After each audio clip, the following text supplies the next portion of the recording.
Good morning. Thank you for joining us all for Mr. Peel's idea of Basis Independent Brooklyn presents A Christmas Carol. We are so excited that you've taken some time this morning to hear this classic story. And the big objective today is to really just have fun with such a classic novel. Now, if you're looking for the most Stella-worthy performances today, you may not exactly get that. This is our first run through of it. It's not like we've actually had rehearsals, but it's a bunch of people who love literature, love reading, love getting everyone together. And so we hope that you're of the same mind. You'll hear from Mr. Peel at the end so he can close us out.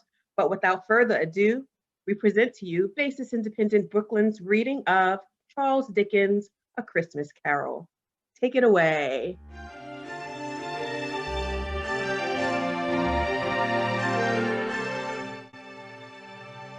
Thank you, Ms. Cameron. Stave 1, Marley's Ghost. Marley was dead to begin with. There is no doubt whatever about that. The register of his burial was signed by the clergyman, the clerk, the undertaker, and the chief mourner. Scrooge signed it, and Scrooge's name was good upon change for anything he chose to put his hand to. Old Marley was as dead as a doornail. Mind, I don't mean to say that I know, of my own knowledge, what there is particularly dead about a doornail. I might have been inclined myself to regard a coffin nail as the deadest piece of ironmongery in the trade. But the wisdom of our ancestors is in the simile, and my unhallowed hand shall not disturb it, or the country's done for. You will therefore permit me to repeat, emphatically, that Marley was as dead as a doornail. Scrooge knew he was dead? Of course he did. How could it be otherwise? Scrooge and he were partners for I don't know how many years. Scrooge was his sole executor, his sole administrator, his sole assign, his sole residuary legatee, his sole friend and sole mourner. And even Scrooge was not so dreadfully cut up by the sad event, but that he was an excellent man of business on the very day of the funeral and solemnized it with an undoubted bargain. The mention of Marley's funeral brings me back to the point I started from. There is no doubt that Marley was dead. This must be distinctly understood, or nothing wonderful can come of the story I am going to relate. If we were not perfectly convinced that Hamlet's father died before the play began, there would be nothing more remarkable in his taking a stroll at night in an easterly wind upon his own ramparts than there would be in any other middle-aged gentleman rashly turning out after dark in a breezy spot, say St. Paul's Churchyard, St. Paul's Churchyard, for instance, literally to astonish his son's weak mind. Scrooge never painted out old Marley's name. There it stood years afterwards, above the warehouse door, Scrooge and Marley. The firm was known as Scrooge and Marley. Sometimes people new to the business called Scrooge, and sometimes Marley, but he answered to both names. It was all the same to him. Oh, but he was a tight-fisted hand at the grindstone, Scrooge. A squeezing, wrenching, grasping, scraping, clutching, covetous old sinner. Hard and sharp as flint, from which no steel had ever struck out generous fire. Secret and self-contained and solitary as an oyster. The cold within him froze his old features, nipped his pointed nose, shriveled his cheeks, stiffened his gait, made his eyes red, his thin lips blue, and spoke out shrewdly in his grating voice. A frosty rime was on his head and on his eyebrows and his wiry chin. He carried his own low temperature always about him. He iced his office in the dog days and didn't thaw it 1 degree at Christmas. External heat and cold had little influence on Scrooge. No warmth could warm, no wintry weather chill him. No wind that blew was bitterer than he. No falling snow was more intent upon its purpose. No pelting rain less open to entreaty. Foul weather didn't know where to have him. The heaviest rain and snow and hail and sleet could boast of the advantage over him in only one respect. They often came down handsomely, and Scrooge never did. Nobody ever stopped him in the street with gladsome looks. "My dear Scrooge, how are you? When will you come to see me?" No beggars implored him to bestow a trifle. No children asked him what it was o'clock. No man or woman ever once in all his life inquired the way to such and such a place of Scrooge. Even the blind men's dogs appeared to know him, and when they saw him coming on, would tug their owners into doorways and up courts, and then would wag their tails as though they said, no eye at all is better than an evil eye, dark master." But what did Scrooge care? It was the very thing he liked. To edge his way along the crowded paths of life, warning all human sympathy to keep its distance, was what the knowing one called nuts to Scrooge. Once upon a time, of all the good days in the year, on Christmas Eve, old Scrooge sat busy in his counting house. It was cold, bleak, biting weather, foggy withal, and he could hear the people in the court outside go wheezing up and down, beating their hands upon their breasts and stamping their feet upon the pavement stones to warm them. The city clocks had only just gone 3, but it was quite dark already. It had not been light all day. The candles were flaring in the windows of the neighboring offices like ruddy smears upon the palpable brown air. The fog came pouring in at every chink and keyhole, and was so dense without that, although the court was of the narrowest, the houses opposite were mere phantoms. To see the dingy cloud come drooping down, obscuring everything, one might have thought that nature lived hard by and was brewing on a large scale. The door of Scrooge's counting house was open, that he might keep his eye upon his clerk, who in a dismal little cell beyond, a sort of tank, was copying letters. Scrooge had a very small fire, but the clerk's fire was so very much smaller that it looked like one coal. But he couldn't replenish it, for Scrooge kept the coal box in his own room, and so surely as the clerk came in with the shovel, the master predicted that it would be necessary for them to part. Wherefore the clerk put on his white comforter and tried to warm himself at the candle, in which effort, not being a man of strong imagination, he failed. "A Merry Christmas, Uncle! God save you!" cried a cheerful voice. It was the voice of Scrooge's nephew, who came upon him so quickly that this was the first intimation he had of his approach. "Bah!" said Scrooge. "Humbug!" He had so heated himself with rapid walking in the fog and frost, this nephew of Scrooge's, that he was all in a glow. His face was ruddy and handsome, his eyes sparkled, and his breath smoked again. "Christmas a humbug, Uncle?" said Scrooge's nephew. "You don't mean that, I'm sure." "I do," said Scrooge. "Merry Christmas. What right have you to be merry? What reason have you to be merry? You're poor enough." "Come then," returned the nephew gaily. "What right have you to be dismal? What reason have you to be morose? You're rich enough." Scrooge, having no better answer ready on the spur of the moment, said, "Bah!" again, and followed up with, "Humbug." "Don't be cross, Uncle," said the nephew. "Why else can I be," returned the uncle, "when I live in such a world of fools as this? Merry Christmas, out upon Merry Christmas. What's Christmas time to you but time for paying bills without money? A time for finding yourself a year older and not an hour richer? A time for balancing your books and having every item in them through a round dozen of months presented dead against you? If I could work my will," said Scrooge indignantly, "every idiot who goes about with Merry Christmas on his lips should be boiled with his own pudding and buried with a stake of holly through his heart. He should." "Uncle," pleaded the nephew. "Nephew," returned the uncle sternly, "keep Christmas in your own way and let me keep it in mine." "Keep it," repeated Scrooge's nephew. "But you don't keep it." "Let me leave it alone then," said Scrooge. "Much good it may do you. Much good it has ever done you." "There are many things from which I might have derived good, by which I have not profited, I dare say," returned the nephew, "Christmas among the rest. But I am sure I have always thought of Christmas time, when it has come round, apart from the veneration due to its sacred name and origin, if anything belonging to it can be apart from that, as a good time, a kind, forgiving, charitable, pleasant time, the only time I know of in the long calendar of the year when men and women seem by one consent to open their shut-up hearts freely, and to think of people below them as if they really were fellow passengers to the grave, and not another race of creatures bound on other journeys. And therefore, Uncle, though it has never put a scrap of gold or silver in my pocket, I believe that it has done me good, and will do me good, and I say, God bless it." The clerk in the tank involuntarily applauded. Becoming immediately sensible of the impropriety, he poked the fire and extinguished the last frail spark forever. "Let me hear another sound from you," said Scrooge, "and you'll keep Christmas by losing your situation. You're quite a powerful speaker, sir," he added, turning to his nephew. "I wonder you don't go into Parliament." "Don't be angry, Uncle. Come, dine with us tomorrow." Scrooge said that he would see him. Yes, indeed, he did. Went the whole length of the expression, and said that he would see him in that extremity first. "But why?" said Scrooge's nephew. "Why?" "What did you get married?" said Scrooge. "Because I fell in love." "Because you fell in love," growled Scrooge, as if this were the only thing in the world more ridiculous than a Merry Christmas. Good afternoon. Nay, uncle, but you never came to see me before that happened. Why give it as a reason for not coming now? Good afternoon, said Scrooge. I want nothing from you. I ask nothing of you.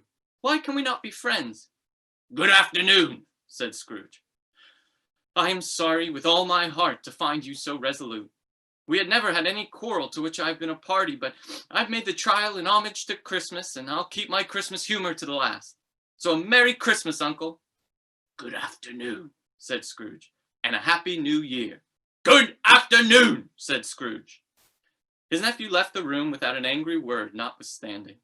He stopped at the outer door to bestow the greetings of the season on the clerk, who, cold as he was warmer than Scrooge, for he returned them cordially.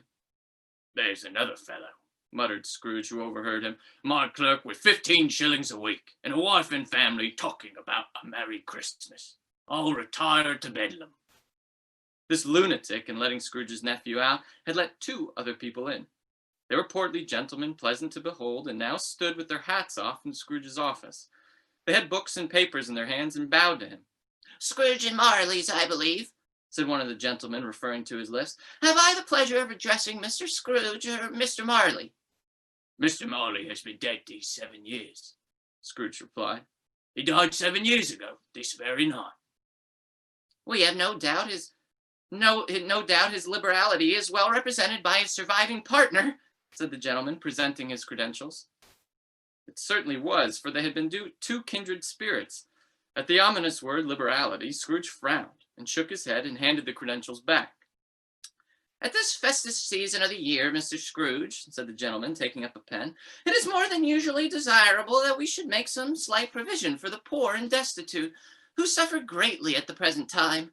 Many thousands are in want of common necessaries. Hundreds of thousands are in want of common comforts, sir. Are there no prisons? Asked Scrooge. Oh, plenty of prisons, said the gentleman, laying down the pen again. And the union workhouses? Demanded Scrooge. Are they still in operation? Well, they are still, returned the gentleman. I wish I could say they were not. The treadmill and the poor law are in full vigor, then, said Scrooge. Both very busy, sir. Oh, I was afraid. From what you said at first, that something had occurred to stop them in their useful course, said Scrooge. I'm very glad to hear it. Under the impression that they scarcely furnish Christian cheer of mind or body to the multitude, returned the gentleman, a few of us are endeavoring to raise a fund to buy the poor some meat and drink and means of warmth. We choose this time because it is a time, of all others, when want is keenly felt and abundance rejoices. What shall I put you down for? Nothing, Scrooge replied. You wish to be anonymous? I wish to be left alone, said Scrooge. Since you asked me what I wish, gentlemen, that is my answer. I don't make merry myself at Christmas, and I can't afford to make idle people merry. I help to support the establishments I have mentioned. They cost enough, and those who are badly off must go there. Many can't go there, and many would rather die. If they would rather die, said Scrooge, they'd better do it and decrease the surplus population. Besides, excuse me, I don't know that. But you might know it, observed the gentleman.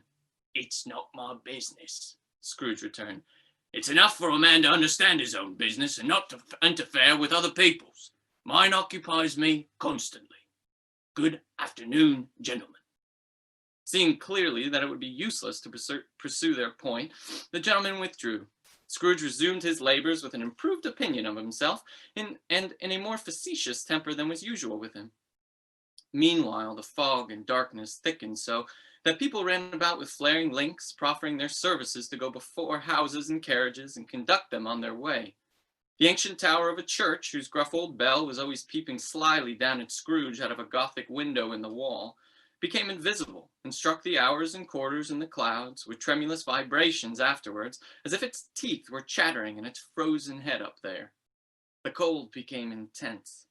In the main street at the corner of the court, some laborers were repairing the gas pipes and had lighted a great fire in a brazier, round which a party of ragged men and boys were gathered, warming their hands and winking their eyes before the blaze in rapture. The water plug being left in solitude, its overflowing suddenly congealed and turned to misanthropic ice. The brightness of the shops, where holly sprigs and berries crackled in the lamp heat of the windows, made pale faces ruddy as they passed. Poulterers and grocers' trades became a splendid joke, a glorious pageant with which it was next to impossible to believe that such dull principles as bargain and sale had anything to do. The Lord Mayor, in the stronghold of the mighty mansion house, gave orders to his 50 cooks and butlers to keep Christmas as a Lord Mayor's household should, and even the little tailor, whom he had fined 5 shillings on the previous Monday for being drunk and bloodthirsty in the streets, stirred up tomorrow's pudding in his garret, while his lean wife and the baby sallied out to buy the beef. Foggier yet and colder, piercing, searching, biting cold. If the good St. Dunstan had been nipped the evil spirit's nose with a touch of such weather as that, instead of using his familiar weapons, then indeed he would have roared to lusty purpose.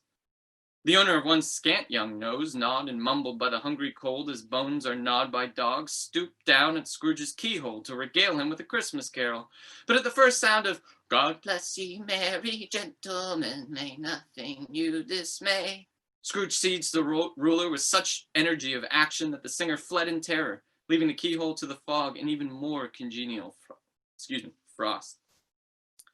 At length, the hour of shutting up the counting house arrived.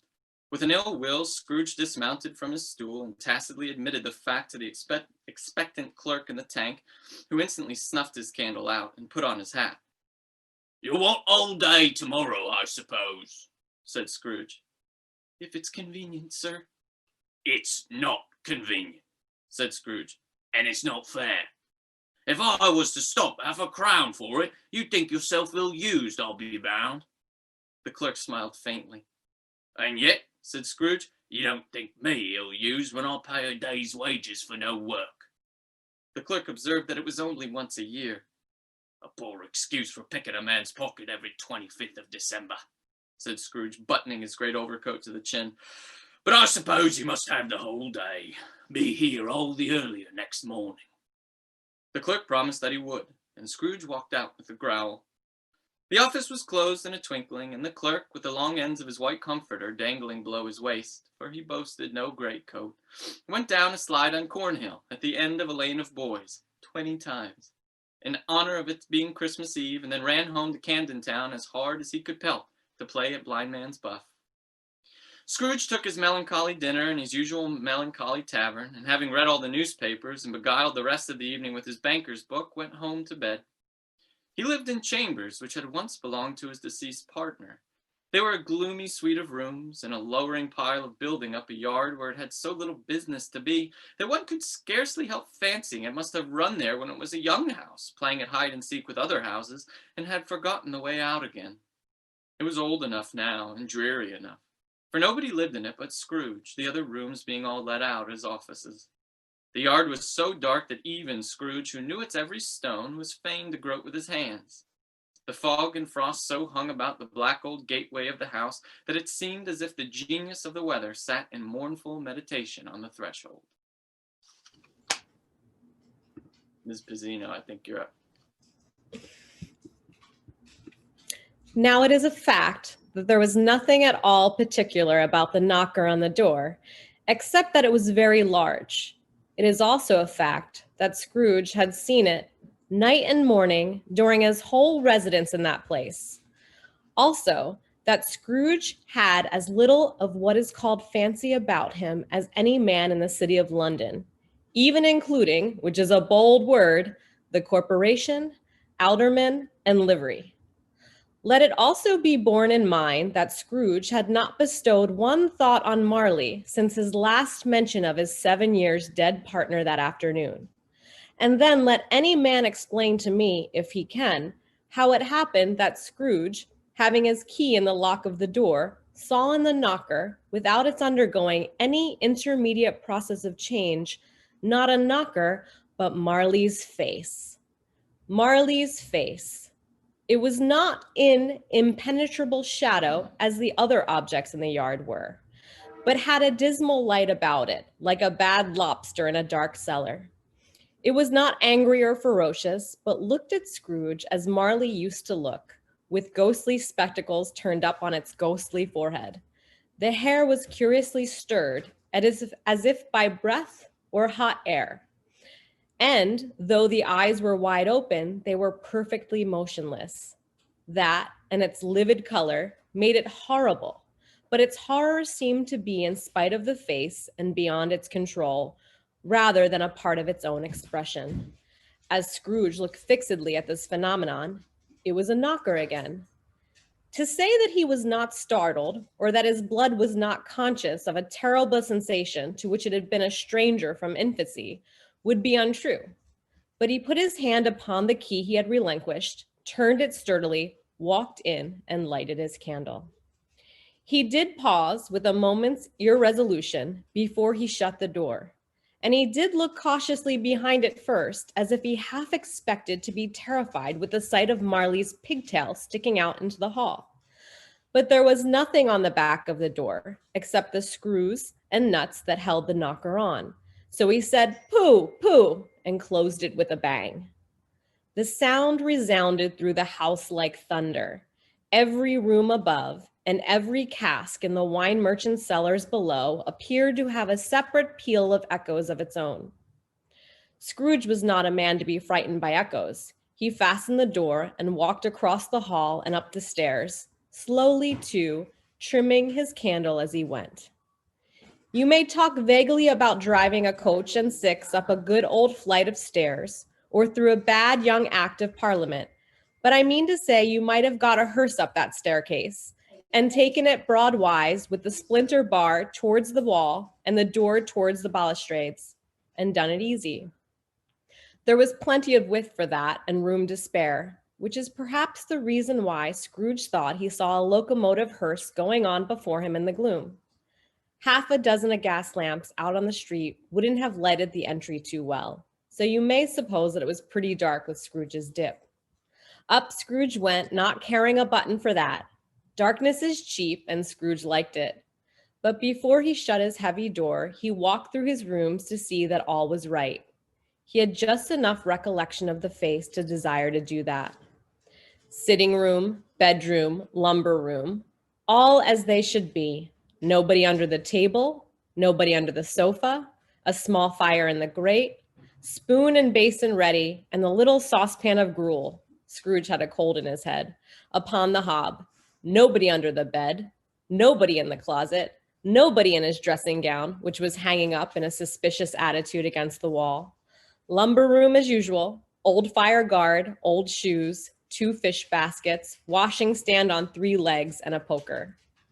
Quite satisfied, he closed his door and locked himself in. Double locked himself in, which was not his custom. Thus secured against surprise, he took off his cravat, put on his dressing gown and slippers and his nightcap, and sat down before the fire to take his gruel. It was a very low fire indeed, nothing on such a bitter night. He was obliged to sit close to it and brood over it before he could extract the least sensation of warmth from a handful of fuel. The fireplace was an old one, built by some Dutch merchant long ago and paved all round with quaint Dutch tiles, designed to illustrate the scriptures. There were Cains and Abels, Pharaoh's daughters, queens of Sheba, angelic messengers descending through the air on clouds like feather beds, Abrahams, Belshazzars, apostles putting off to sea in button boats, hundreds of figures to attract his thoughts. And yet that face of Marley, 7 years dead, came like the ancient prophet's rod and swallowed up the whole. If each smooth tile had been a blanket at first, with the power to shape some picture on its surface from the disjointed fragments of his thoughts, there would have been a copy of old Marley's head on every one. Humbug, said Scrooge, and walked across the room. After several turns, he sat down again. As he threw his head back in the chair, his glance happened to rest upon a bell, a disused bell that hung in the room and communicated for some purpose now forgotten with a chamber in the highest story of the building. It was with great astonishment and with a strange, inexplicable dread that as he looked, he saw his bell begin to swing. It swung so softly in the outset that it scarcely made a sound, but soon it rang out loudly, and so did every bell in the house. This might have lasted half a minute or a minute, but it seemed an hour. The bells ceased as they had begun together. They were succeeded by a clanking noise deep down below, as if some person were dragging a heavy chain over the casks in the wine merchant's cellar. Scrooge then remembered to have heard that ghosts in haunted houses were described as dragging chains. The cellar door flew open with a booming sound, and then he heard the noise much louder on the floors below. Then coming up the stairs, then straight towards his door. "It's humbug still," said Scrooge. "I won't believe it." His color changed, though, when, without a pause, it came on through the heavy door and passed into the room before his eyes. Upon its coming in, the dying flame leaped up as though it cried, "I know him, Marley's ghost," and fell again. The same face, the very same. Marley in his pigtail, usual waistcoat, tights, and boots. The tassels on the latter bristling like his pigtail, and his coat skirts, and the hair upon his head. The chain he drew was clasped about his middle. It was long, and it wound about him like a tail. And it was made, for Scrooge observed it closely, of cash boxes, keys, padlocks, ledgers, deeds, and heavy purses wrought in steel. His body was transparent, so that Scrooge, observing him and looking through his waistcoat, could see the 2 buttons on his coat behind. Scrooge had often heard it said that Marley had no bowels, but he had never believed it until now. No, nor did he believe it even now. Though he looked the phantom through and through and saw it standing before him, though he felt the chilling influence of its death-cold eyes and marked the very texture of the folded kerchief bound about its head and chin, which wrapper he has not observed before, he was still incredulous and fought against his senses. "How now?" said Scrooge, caustic and cold as ever. "What do you want with me?" "Much," Marley's voice, no doubt about it. "Who are you?" "Ask me who I was." "Who were you then?" said Scrooge, raising his voice. "You're particular for a shade." He was going to say "to a shade," but substituted this with a more appropriate. "In life, I was your partner, Jacob Marley."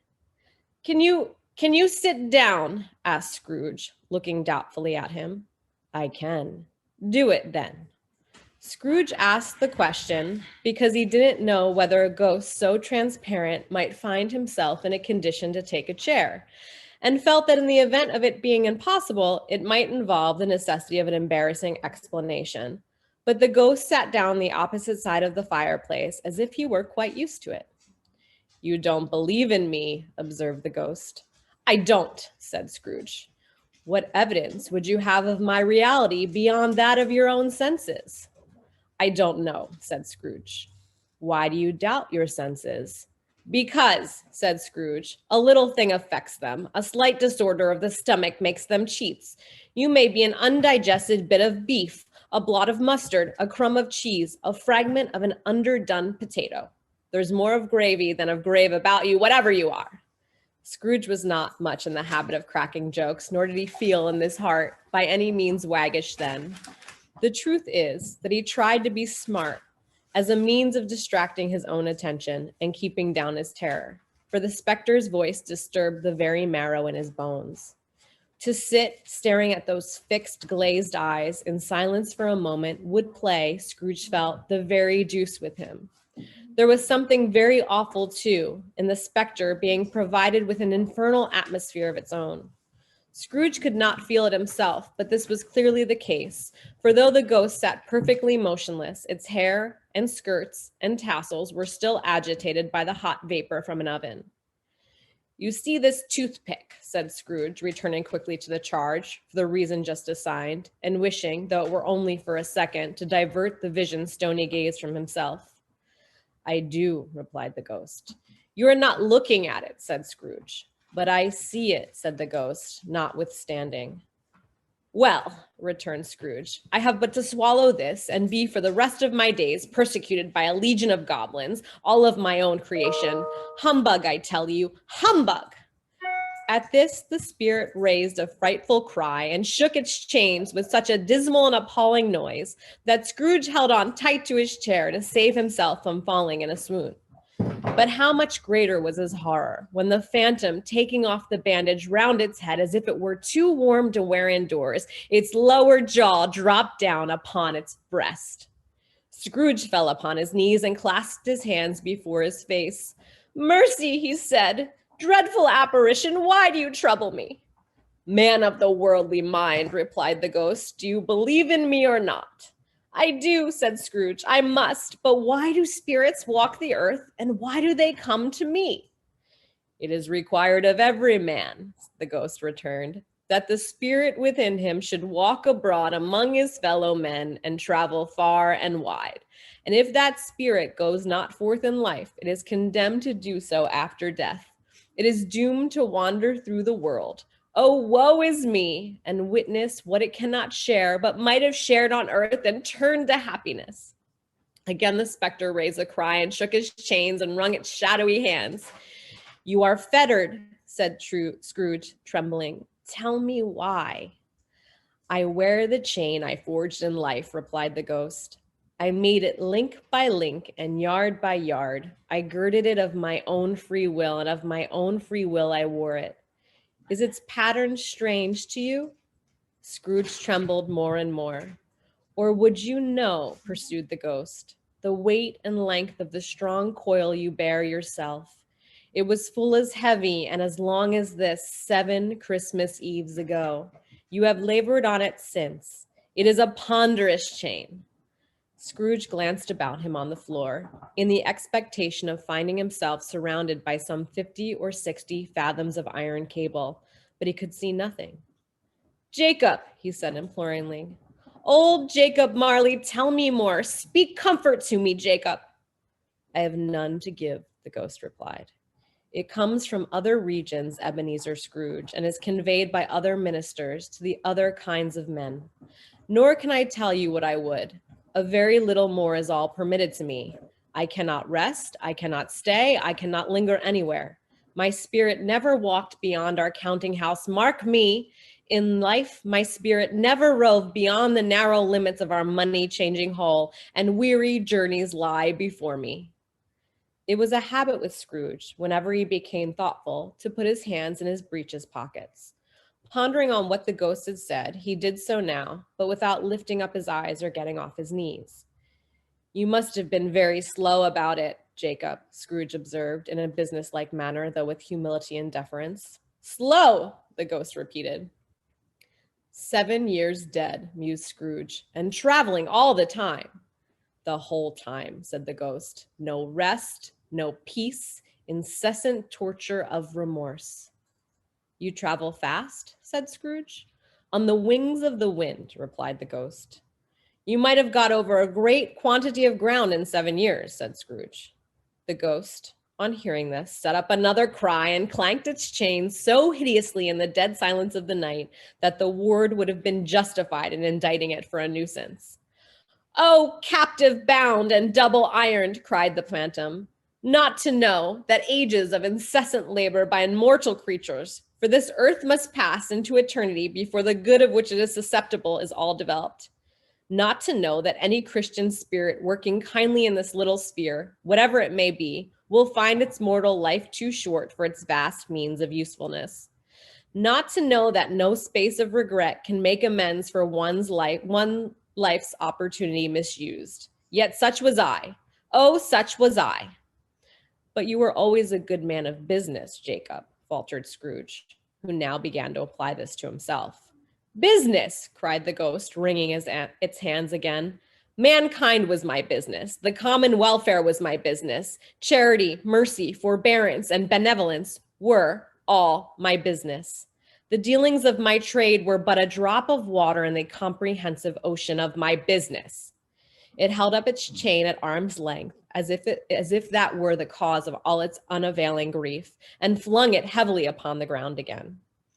"At this time of the rolling year," the specter said, "I suffer most. Why did I walk through crowds of fellow beings with my eyes turned down, and never raise them to the blessed star which led the wise man to a poor abode?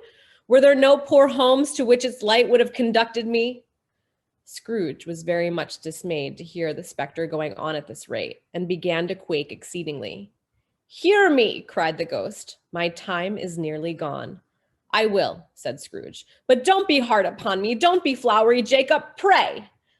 How is it that I appear before you in a shape that you can see? I may not tell. I have sat invisible beside you many and many a day. It was not an agreeable idea. Scrooge shivered and wiped the perspiration from his brow. That is no light part of my penance, pursued the ghost. I am here tonight to warn you that you have yet a chance and hope of escaping my fate, a chance and hope of my procuring Ebenezer. You were always a good friend to me, said Scrooge. Thank ye. You will be haunted, resumed the ghost, by 3 spirits. Scrooge's countenance fell almost as low as the ghost had done. Is that the chance and hope you mentioned, Jacob? He demanded in a faltering voice. It is. I think I'd rather not, said Scrooge. Without their visits, said the ghost, you cannot hope to shun the path I tread. Expect the first tomorrow, when the bell tolls 1. Couldn't I take 'em all at once and have it over, Jacob? Hinted Scrooge. Expect the second on the next night at the same hour. The third upon the next night when the last stroke of 12 has ceased to vibrate. Look to see me no more, and look that, for your own sake, you remember what has passed between us. When it had said these words, the specter took its wrapper from the table and bound its round head as before. Scrooge knew this by the start sound of its teeth made when the jaws were brought together by the bandage.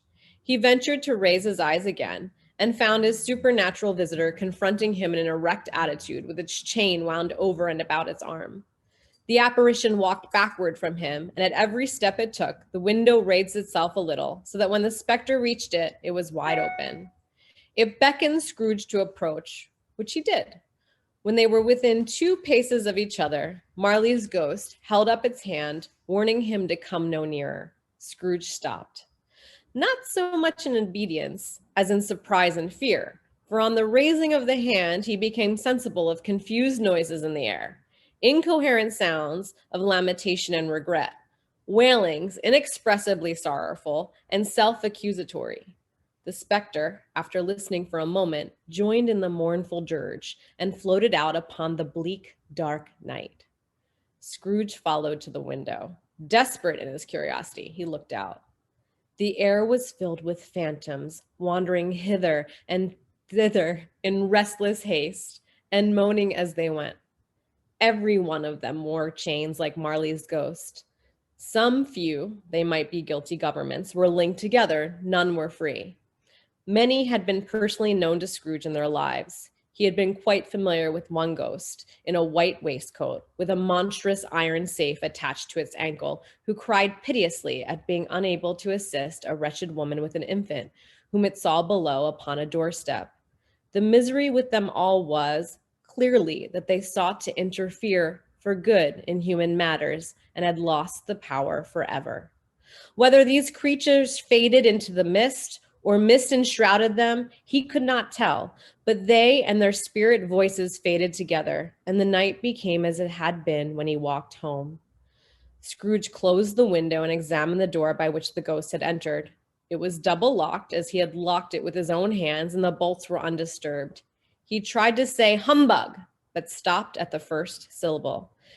And being, from the emotion he had undergone, or the fatigues of the day, or his glimpse of the invisible world, or the dull conversation of the ghost, or the lateness of the hour, much in need of repose, went straight to bed without undressing and fell asleep upon the instant.